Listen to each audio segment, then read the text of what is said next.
أعوذ بالله من الشيطان الرجيم بسم الله الرحمن الرحيم السلام عليكم ورحمة الله وبركاته. إن الحمد لله نحمده ونستعينه ونستغفره ونعوذ بالله من شرور أنفسنا ومن سيئات أعمالنا. من يهده الله فلا مضل له ومن يضلل فلا هادي له. وأشهد أن لا إله إلا الله وحده لا شريك له وأشهد أن محمدا عبده ورسوله. يا أيها الذين آمنوا اتقوا الله حق تقاته ولا تموتن إلا وأنتم مسلمون. يا أيها الناس اتقوا ربكم الذي خلقكم من نفس واحدة وخلق منها زوجها وبث منهما رجالا كثيرا ونساء. واتقوا الله الذي تساءلون به والأرحام إن الله كان عليكم رقيبا. يا أيها الذين آمنوا اتقوا الله وقولوا قولا سديدا يصلح لكم أعمالكم ويغفر لكم ذنوبكم ومن يطع الله ورسوله فقد فاز فوزا عظيما. أما بعد فإن خير الحديث كتاب الله وخير الهدي هدي محمد صلى الله عليه وسلم وشر الأمور محدثاتها وكل محدثة بدعة وكل بدعة ضلالة وكل ضلالة في النار. أعوذ بالله السميع العليم من الشيطان الرجيم من همزه ونفخه ونفسه.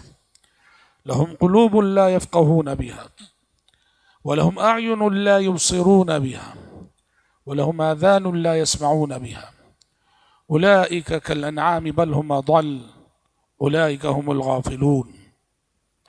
مجلس میں موجود تمام ہی معزز علماء، ذمہ داران جماعت و جمعیت اور معزز شرکاء اجلاس، میرا موضوع ابھی آپ نے سنا کہ مجھے آپ کے سامنے گفتگو کرنی ہے کہ عقل کی حفاظت کے سلسلے میں اسلامی تعلیمات. میں نے اپنے موضوع پر روشنی ڈالنے کے لیے ابھی آپ کے روبرو سورۃ الاعراف کی مشہور و معروف آیت پڑھی ہے. اللہ تعالیٰ نے اس آیت میں جہنمی انسانوں کی صفات بتائی کہ جہنمی انسانوں کو پہچانا کیسے جائے، جہنمی انسانوں کی کچھ نمایاں صفات کیا ہیں.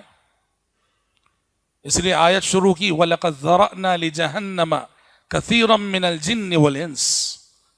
ہم نے بہت سارے انسانوں کو، بہت سارے جنات کو گویا جہنم کے لیے پیدا کیا ہے. ان کی پہچان کیا ہے جو جہنم میں جانے والے؟ کہا لَهُمْ قُلُوبٌ لَا يَفْقَهُونَ بِهَا.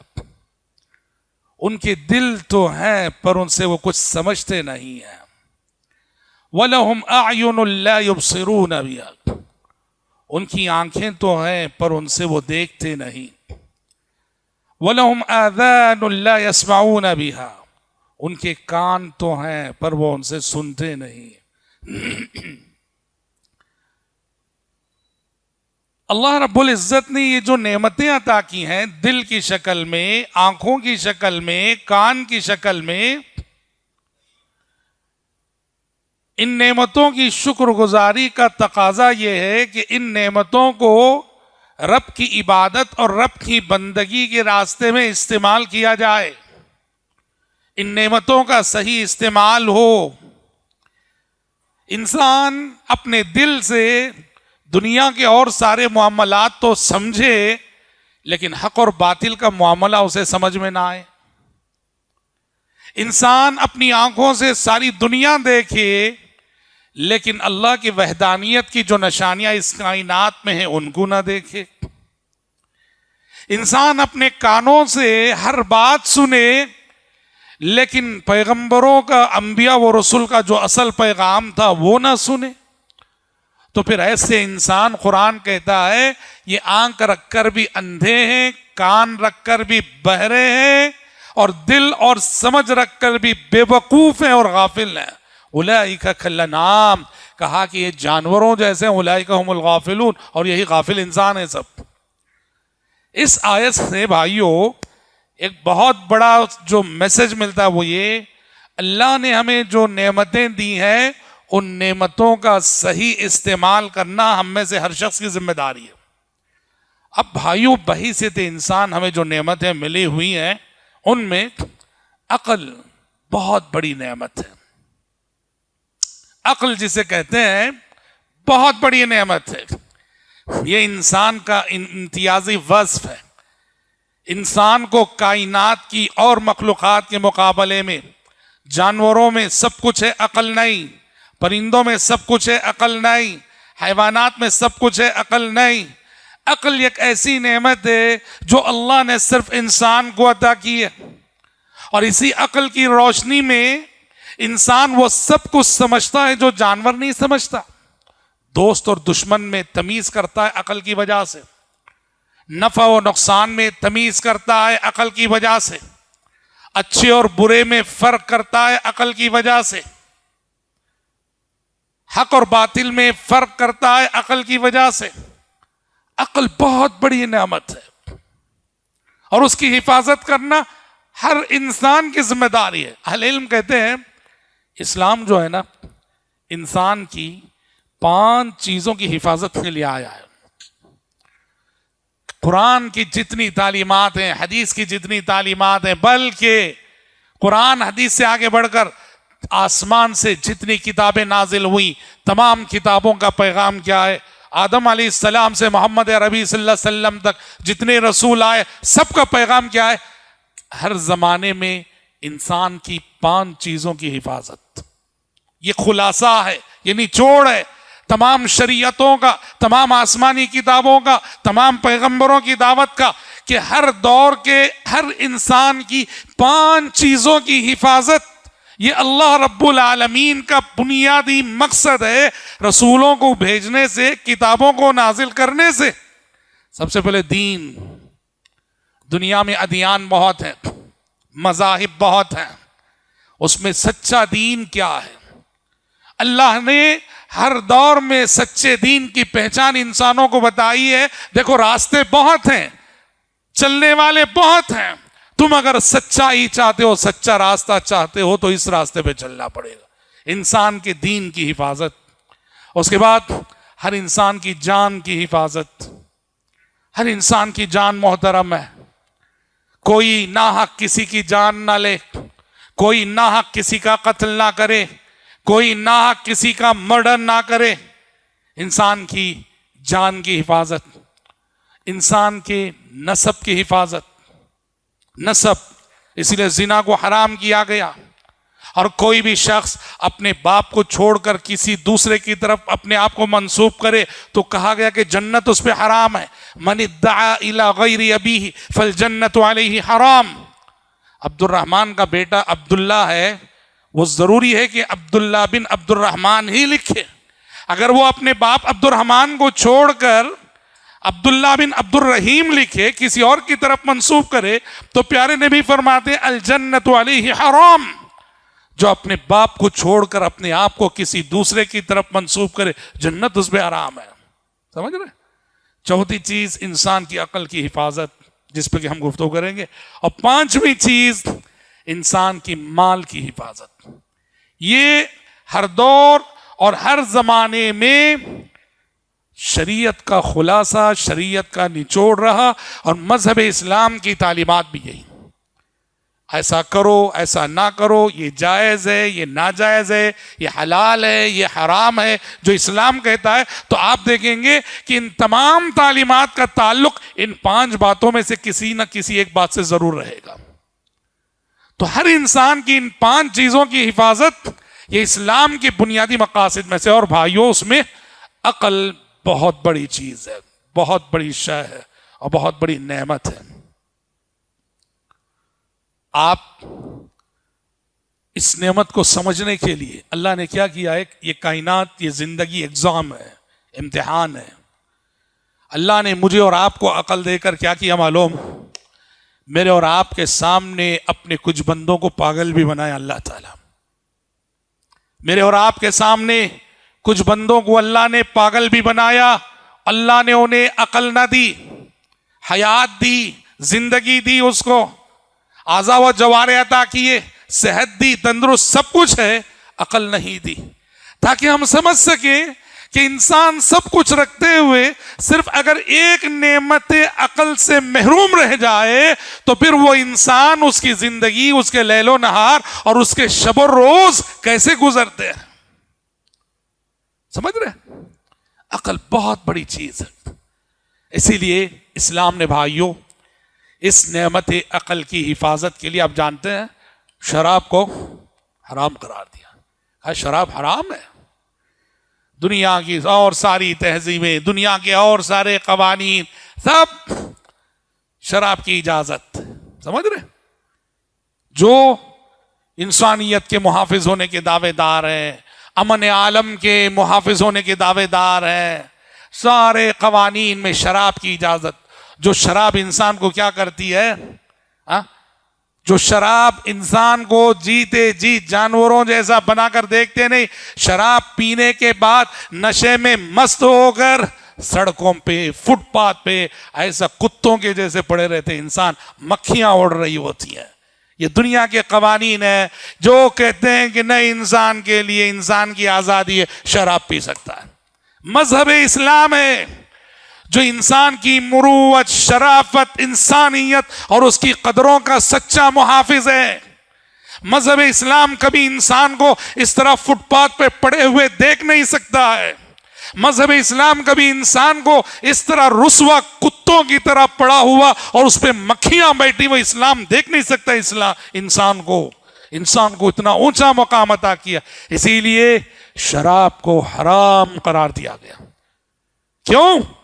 اس لیے کہ یہ شراب تمہیں نعمت عقل سے محروم کر دیتی ہے، نعمت عقل سے محروم کر دیتی ہے.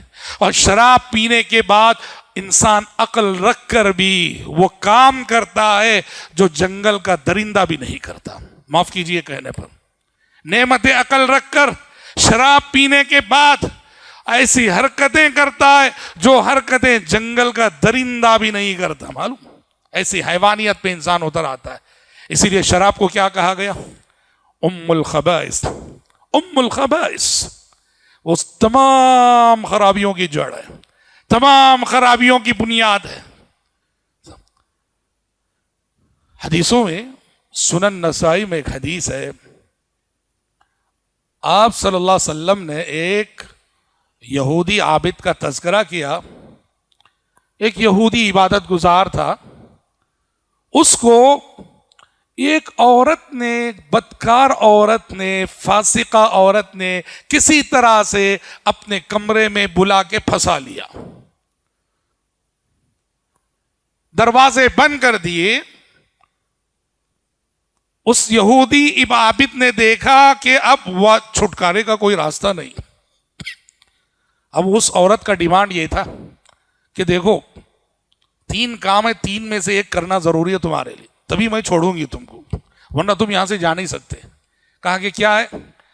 کہا یا تو میرے ساتھ نعوذ باللہ زنا کرو.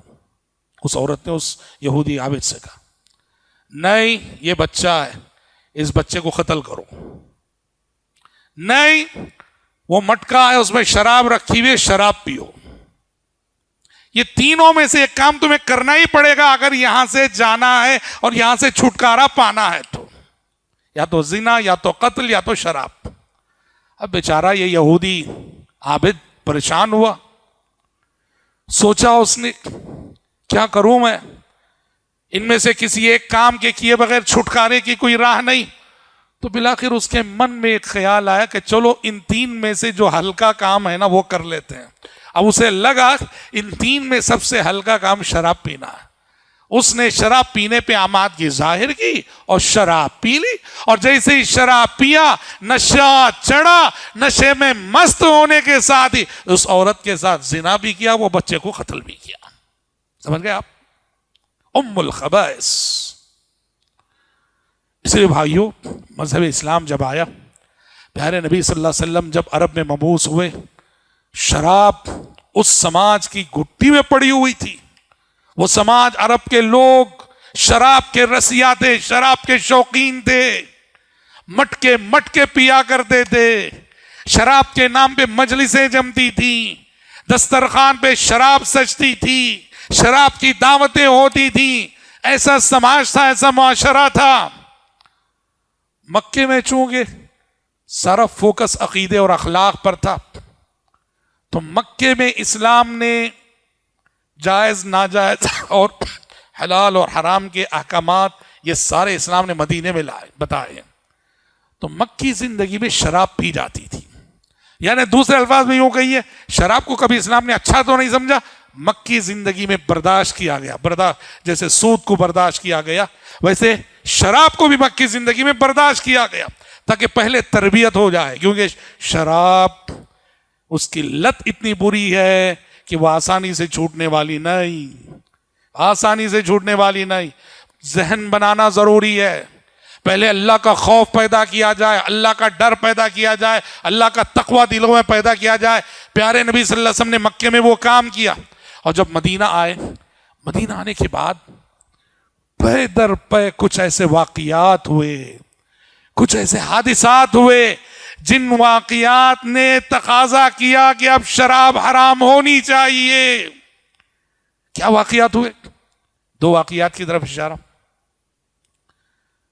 پیارے نبی کے چچا حضرت حمزہ سید الشہداء رضی اللہ عنہ وارضاہ، چونکہ شراب اس وقت تک حلال مطلب جائز تھی، ابھی حرام ہونے کا حکم نہیں آیا تھا، ایک مرتبہ نشے میں تھے۔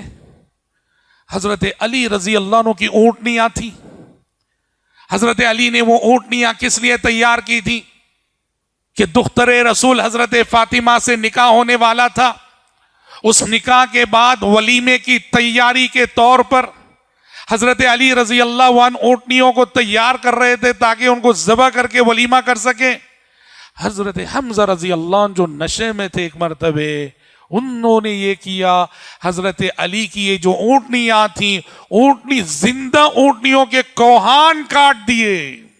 وہ جو کوہان ہوتا ہے نا اونٹ کا، زندہ اونٹنیوں کے کوہان کاٹ ڈالے نشے میں۔ حضرت علی کو بہت تکلیف ہوئی، بہت تکلیف ہوئی۔ حضرت علی رضی اللہ عنہ، ان کے بھی چچا، پیارے نبی کے پاس شکایت لے کر گئے کہ دیکھیے میری اونٹنیاں جنہیں میں نے اتنی محبت سے پالا تھا، چچا نے اس کی اونٹنیوں کے کوہان کاٹ ڈالے۔ پیارے نبی صلی اللہ علیہ وسلم تشریف لے گئے حضرت علی کے ساتھ حضرت حمزہ کے پاس، کہا کہ چچا جان ایسا کیوں کیا آپ نے؟ تو حضرت حمزہ جو اس وقت نشے میں تھے، انہوں نے کہا هل انتم الا عبید آبائی، تم سب میرے باپ کے غلام ہونا۔ نشے میں زبان سے کیا نکلتا ہے پتہ نہیں چلتا ہے۔ هل انتم، پیارے نبی نے حضرت علی سے کہا آ جاؤ، اس وقت بات کرنا مناسب نہیں، پہلے ان کا نشہ اترنے دو۔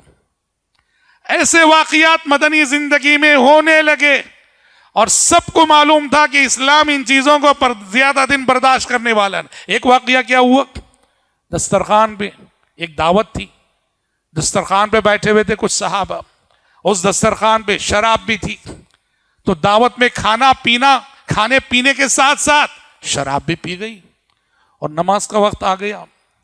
نماز میں جو امام صاحب تھے حضرت علی رضی اللہ عنہ، سورہ کافرون پڑھی، تو قل یا ایھا الکافرون، تو اس میں لا اعبد ما تعبدون، ان کی زبان سے نکلا وانا اعبد ما تعبدون، وانا اعبد ما تعبدون۔ سمجھ رہے؟ یہ واقعات جب ہوئے، آسمان سے شراب کی حرمت کا حکم، اور پہلے سے اسلام ذہن بناتا آ رہا تھا 3 مرحلوں میں، یا بعض مفسرین کے بقول اسٹپ بائی اسٹپ 4 مرحلوں میں شراب حرام ہو گئی، اور جمہور مفسرین کے بقول 3 مرحلوں میں۔ فرسٹ مرحلہ یہ تھا یسألونک عن الخمر والمیسر قل فیہما اسم کبیر ومنافع للناس، کہا کہ شراب میں کچھ فائدے بھی ہیں نقصانات بھی ہیں، پر نقصانات فائدوں سے زیادہ ہیں۔ یہ فرسٹ مرحلہ تھا جہاں لوگوں کو بتایا گیا شراب اچھی چیز نہیں، نقصانات زیادہ ہیں۔ سیکنڈ اسٹیپ یہ تھا لا تقربوا الصلاۃ وانتم سکارى، کہ نشے کی حالت میں نماز پڑھنا مت، مصلی پہ کھڑنا مت، یہ سیکنڈ اسٹیپ تھا۔ اور فائنل اسٹیپ جو فائنل مرحلہ تھا وہ کیا تھا؟ آسمان سے آیت نازل ہو گئی انما الخمر والمیسر والانصاب والازلام رجس من عمل الشیطان فاجتنبوه، کہا کہ شراب جوا یہ سب شیطانی عمل ہے، اس سے بچنا چاہیے، بچو۔ حضرت انس کہتے ہیں میں میرے سوتیلے باپ ابو طلحہ کو شراب پلا رہا تھا، ایک اعلان کی آواز سنائی دی. ابو طلحہ نے کہا انس دیکھو کیا اعلان ہو رہا ہے. انس کہتے میں گیا تو سنا اعلان کرنے والا اعلان کر رہا تھا الا ان الخمر قد حرمت، سنو کہ شراب حرام ہو گئی ہے، شراب حرام ہو گئی ہے. حضرت انس کہتے ہیں جیسے ہی میں نے آ کے ابو طلحہ کو بتایا، ابو طلحہ نے کہا قم یا انس فاحرقہ، کہا کہ انس اٹھو یہ شراب کا مٹکا جو رکھا ہوا ہے بہا دو.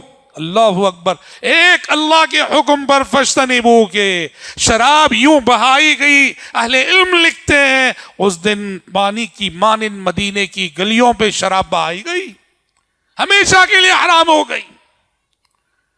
اس طرح اسلام نے عقل انسانی کی حفاظت کا یہ مضبوط سامان کیا کہ عقل کی جو سب سے بڑی دشمن چیز شراب تھی اس پہ پابندی لگا دی. ہم اور آپ ترقی یافتہ دنیا کے ترقی یافتہ انسان ہیں، سمجھ رہے ہیں؟ بڑی ترقی یافتہ دنیا ہے آج، ترقی یافتہ دور کے ترقی یافتہ انسان ہیں. انسان نے آج جو نت نئی چیزیں ایجاد کی ہیں ان میں شراب تو چھوڑو، اب تو شراب کہیں اور گئی، وہ غریبوں کی ہو گئی، وہ چیز وہ غریبوں کے لیے ہو گئی. یہ ماڈرن زمانہ ہے اور ماڈرن چیزیں دریافت ہوئی ہیں تو موجودہ دور میں ڈرگس کی جو لعنت ہے، منشیات کی جو لعنت ہے، اللہ اکبر، یہ شراب سے 10 گنا 100 گنا ڈینجر ہے. یہ گھر گھر کا قصہ ہے، گلی گلی کا قصہ ہے، گاؤں گاؤں کا قصہ ہے. ڈرگس مصیبتوں کی مصیبت ہے، یہ آفتوں کی آفت ہے، یہ بلاؤں کی بلا ہے یہ ڈرگس. شراب اس کے سامنے کوئی معنی ہی نہیں رکھتی. کیا کیا ہو رہا ہے سماج میں آج. اموات، انسانی اموات جو ہو رہی ہے ہر سال محض ڈرگس کی وجہ سے، لاکھوں انسانی جان ضائع ہو رہی ہے. روڈ ایکسیڈنٹ جو ہو رہے ہیں ڈرگس کا اس میں بڑا کردار ہے. نوجوان جو راستوں پر ویلنگ کر رہے ہیں سب ڈرگس لینے والے ہیں. گلی گلی میں مرڈر کے جو واقعات ہو رہے ہیں، قتل ہو رہے ہیں، ارے 15-16 سال کا لڑکا چھری لے کے مرڈر کرتا ہے، کیوں؟ ڈرگس لینے والا ہے، ڈرگس کی لت پڑی ہوئی ہے. چور ہے، ڈکیت ہے، کیونکہ ڈرگس ظاہر بات ہے کوئی سستے داموں سستے قیمت ملنے والی چیز نہیں. اور بڑے بڑے امیر گھرانوں کے بچے ڈاکو بنے ہوئے ہیں، بڑے بڑے امیر گھرانوں کے بچے چور بنے ہوئے ہیں. اور کہاں چراتے ہیں؟ پہلے تو ابو کے جیب میں ہاتھ ڈالتا ہے، پھر امی کے کور میں ہاتھ ڈالتا ہے، پھر بہن کے زیور پہ ہاتھ ڈالتا ہے، رشتہ داروں کے گھروں میں جہاں جاتا ہے رشتہ دار کی کوئی نہ کوئی چرات. کیوں؟ ڈرگس چاہیے. اور ڈرگس معمولی قیمت میں تو ملنے والی چیز نہیں، معمولی قیمت میں ملنے والی چیز نہیں، بہت مہنگی چیز ہے. اور اسے تو بہر قیمت چاہیے. وہ جب جائز راستوں سے پیسہ نہیں ملتا ہے جائز راستے اپناتا ہے. جرائم کا ایک لامتناہی سلسلہ ہے جو ڈرگس سے جڑا ہوا. اور جو نوجوان ڈرگس کا عادی ہو گیا سمجھ جاؤ وہ اپنی انسانیت کا دشمن ہے. سب سے پہلے اپنے ماں باپ کا دشمن، اپنے گھر کا دشمن، اپنے خاندان کا دشمن. ارے کتنے حادثات ہوتے ہیں، یہ تو خیر ماں باپ ہیں جو گھر اور خاندان کی عزت کے لیے چھپا لیتے ہیں. سب بچوں کے دیے ہوئے زخم کبھی ماں باپ ظاہر نہیں کرتے، بچوں کے دیے ہوئے دکھ کو کبھی ماں باپ بیان نہیں کرتے، بچوں کے دیے ہوئے درد کو کبھی ماں باپ کسی کے سامنے اظہار نہیں کرتے. سہ لیتے ہیں، سہ لیتے ہیں، سہ لیتے ہیں. سمجھ رہے کیسے کیسے حادثات اس کی وجہ سے ہو رہے ہیں. ہم اپنے بچوں کو بھیجتے ہیں اسکول اور کالج کس کے لیے؟ مہذب بننے کے لیے، تعلیم و ثقافت حاصل کرنے کے لیے. اور بچے اسکولوں اور کالجوں میں جو فتنے آج ہیں، ایک تو سب سے بڑا عشق و محبت کا فتنہ، عشق و محبت کے فتنے کے بعد دوسرا سب سے بڑا فتنہ جو اسکولوں اور کالجوں کے ماحول میں ڈرگس کا فتنہ. اسکول کا سلیبس پڑھے کہ نہ پڑھے، کالج کا سلیبس پڑھے کہ نہ پڑھے، ہمارے بچے یہ 2 کام ضرور کرتے ہیں. کسی کی محبت میں ضرور گرفتار ہوتے ہیں، کسی کو اپنا عاشق بناتے ہیں، کسی کے معشوق بنتے ہیں، اور دوسرے نمبر پہ بہت سارے بچے نعوذ باللہ ڈرگس کے عادی بن کے لوٹتے ہیں۔ ماں باپ یعنی لاڑ پیار محبت کا یہ مطلب نہیں کہ آنکھ بند کر لو، آنکھ بند کر لو۔ بعض ماں باپ تو اتنے غیر ذمہ دار ہیں، کوئی آ کے مجھے بتاتا ہے میں آپ کے بیٹے کو دیکھا فلان شخص کے ساتھ، وہ جو ڈرگس لینے والا ہے اس کے ساتھ میں دیکھا، مجھے شکر گزار ہونا چاہیے نا اس بندے کا، الٹا میں اس سے دشمنی کرتا ہوں، میرا بیٹا ایسا نہیں ہو سکتا، تم خامخواہ الزام لگا رہے۔ ایسے ہی ماں باپ ہیں جو اپنے بچوں کو برباد کرتے ہیں اور بچوں کی بربادی کے اولین ذمہ دار۔ یہ دراصل عالمی تجارت ہے، یہ بدترین تجارت ہے۔ کون سی؟ ڈرگس کی عالمی تجارت، یہ پورا نیٹ ورک ہے یہ ڈرگس کا جو ورلڈ لیول پہ پھیلا ہوا ہے، اور بڑے بڑے اس میں آتے ہیں قانون نافذ کرنے والے ادارے، سب اس میں ملوث ہیں۔ واللہ المستعان، واللہ المستعان۔ ہر کوئی اگر اپنی ذمہ داری اپنی جگہ کما حقہ ادا کرے اور ادا کرتا تو ڈرگس کی یہ لعنت اتنی نہ پھیلتی۔ پورا ایک مافیا ہے، پورا ایک مافیا ہے، ڈرگس مافیا۔ ہمارے بچے جو گھر سے نکلتے ہیں ہر گلی ان کے لیے خطرات ہے، کیا معلوم کون سا دوست کون سی صحبت ہمارے بچے کو بگاڑ دے گی۔ آپ گھر میں اچھا ماحول بنا کے رکھے ہیں، ادب سکھائیں اپنے بچوں کو، اخلاق سکھائیں اپنے بچوں کو، جب تک گھر میں کنٹرول میں رہا بچہ بہت اچھا رہا، لیکن جب وہ گھر سے باہر گیا، اسکول گیا، کالج گیا، دوستوں سے ملا، آپ کے کنٹرول سے باہر ہو گیا۔ یاد رکھنا، اپنے بچوں پہ نظر رکھو، اپنے بچوں پہ نظر رکھو دو حیثیتوں سے۔ اگر آپ ڈرگس کے اس فتنے سے بچا، آج دیکھو حکومتیں پریشان ہیں ڈرگس کی وجہ سے، حکومتیں پریشان، ملک پریشان، سماج پریشان، اور عالمی طور پر دیکھیں ڈرگس کو اتنی بڑی آفت کے طور پہ تسلیم کیا گیا کہ دنیا کے بہت سارے ممالک کے پاس اس کی واحد سزا قتل ہے۔ سعودی عرب جیسا ملک، سعودی عرب میں ہر سال ڈرگس کی لعنت میں کتنے جو ہے قتل کیے جاتے ہیں، کیونکہ وہاں جو بھی ڈرگس کی تجارت کرے، ڈرگس لے جائے، ڈرگس کا بزنس کرے، اس کی سزا قتل ہے۔ ہر سال وہاں قتل ہونے والوں کی بڑی تعداد جو ہے یہ ڈرگس کی وجہ سے ہوتی ہے، والعیاذ باللہ۔ اور یہ واقعی اتنی بڑی مصیبت ہے، اتنی بڑی آفت ہے۔ دو چیزیں ہیں، والدین کو ان دو چیزوں پہ نظر رکھنا ضروری ہے۔ ایک، اپنے بچوں کی صحبت پہ نظر رکھو، میرے بچے اس کا فرینڈ سرکل کون ہے اور کیسا، یہ ضرور دیکھنا ضرور۔ اندھا بھروسہ کرنے والے ماں باپ بہت بھاری قیمت چکائیں گے، اپنے بچوں پہ اندھا بھروسہ کرنے والے ماں باپ بڑی بھاری قیمت چکائیں گے۔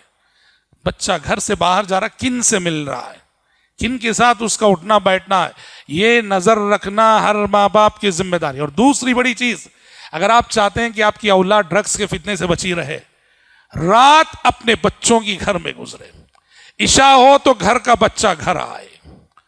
ڈرگس لینے والوں کی سب سے بڑی علامت یہ ہے ان کی راتیں گھر سے باہر گزرتی ہیں، ان کی راتیں گھر سے باہر گزرتی ہیں، رات بھر جاگنا اور دن بھر سونا، یہ ڈرگس لینے والوں کی لت ہے۔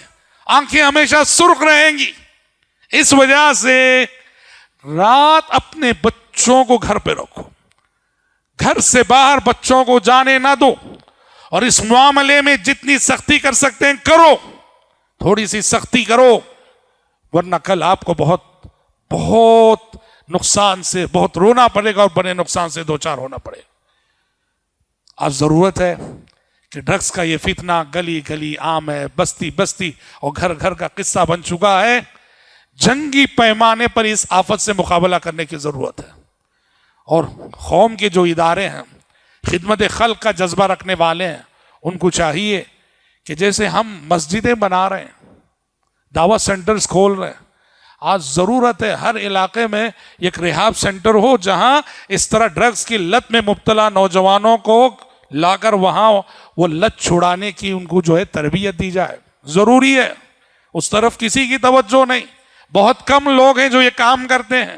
یاد رکھو بہت بڑا صدقہ جاریہ ہوگا آپ کے لیے، اور بہت بڑا احسان کریں گے آپ اگر ڈرگز کی لت میں مبتلا کسی نوجوان سے یہ لت چھڑانے میں آپ کامیاب ہو جاتے ہیں. سمجھ رہے ہیں؟ بہت بڑا احسان اس کے ماں باپ پر، اس کے گھرانے پر، اس کے خاندان پر آپ نے بہت بڑا احسان کیا اگر زید جو کہ اس لت میں مبتلا ہے اس کو پکڑ کے سمجھایا آپ نے اور اس کو لے جا کے ریہاب سینٹر میں رکھا اور وہاں اس کی تربیت کی اور یہ عادت چھڑا کر اس کو اچھا انسان بنا کے گھر والوں کے حوالے کیا نا، کل حشر کے میدان میں آپ کی بڑی بڑی نیکیوں میں سے ایک نیکی رہے گی. خدمت خلق سے جڑے ہوئے اداروں کے لیے ضروری ہے، مساجد کے ذمہ دار حضرات کے لیے ضروری ہے، اسکول اور کالج کے ذمہ دار حضرات کے لیے ضروری ہے کہ وہ سب اس معاملے میں سنجیدگی سے سوچیں. بہت پریشان کن خبریں مسلم سماج کے حوالے سے آ رہی ہیں. ہم سمجھتے تھے صرف یہ چونکہ ڈرگز بڑی قیمتی چیز ہے، امیر گھر نہیں، کیا امیر کیا غریب سب اس میں مبتلا ہے. حد تو یہ لڑکے نہیں لڑکیاں بھی مبتلا ہیں، لڑکیاں بھی ڈرگز لینے والی. نعوذ باللہ. آنکھ بند کر لو تو کچھ بھی نہیں دکھے گا، جتنا آپ آنکھ کھول کے سماج کا جائزہ لیں گے نا نیند حرام ہو جائے گی. ہمارا سماج اتنا بگڑا ہوا ہے، اور ایسے سماج میں ارے میں تو صحیح ہوں، میں تو صحیح ہوں نہیں. کل اگر ہم آج سماج کی اصلاح کی فکر نہیں کریں گے اس کی قیمت ہمیں اس شکل میں چکانی پڑے گی. کل ہماری نسلیں بگڑ جائیں گی، ہماری نسلیں بگڑ جائیں گی. اس لیے میں صحیح ہوں نہیں، فکر کرو، دوسروں کی فکر لے کر جیو، پورے سماج کی فکر لے کر جیو. رب العزت سے میں دعا کرتا ہوں کہ پروردگار عالم مجھ کہنے والے کو اور آپ سبھی سننے والوں کو اللہ تبارک و تعالی وقت کے ان فتنوں سے سب سے پہلے خود کو بچنے کی اور اپنی نسل، اپنی ذریت کو، اپنی اولاد کو اور اپنے آنے والی نسلوں کو اللہ تعالیٰ ان فتنوں سے بچنے اور بچانے کی توفیق عطا فرمائے. اللہم آمین. وصلی اللہ وسلم علی خیر خلق محمد وآلہ وصحبہ اجمعین. والسلام علیکم ورحمۃ اللہ وبرکاتہ.